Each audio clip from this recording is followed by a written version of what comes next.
என்கிட்ட வர நிறைய கேள்வி என்ன அப்படின்ட்டு பார்த்தீங்கன்னா, bro any job in Germany எனக்கு வாங்கி கொடுங்க அப்படின்ற மாதிரி நிறைய பேர் கேட்குறாங்க. அந்த மாதிரி ஒரு கான்செப்ட் ஜெர்மனியில் இல்லவே கிடையாது, எனி ஜாப் அப்படின்ற மாதிரி.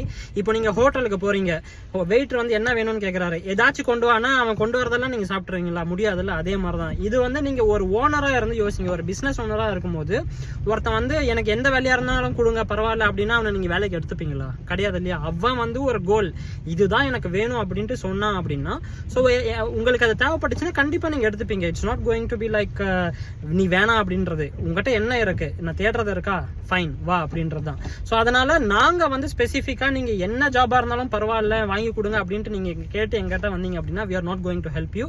அதே மாதிரி வேற ஏதாவது கன்சல்டன்ஸ்காரங்க பரவாயில்ல நாங்க வாங்கி தரோம் அப்படின்ட்டு கேட்டு நீங்க காசு இன்வெஸ்ட் பண்றீங்க அப்படின்னா don't do it. It will end up in a scam or job கிடைச்சாலுமே உங்களால அதெல்லாம் சஸ்டெயின் பண்ண முடியாது. This is the difficult part in Germany.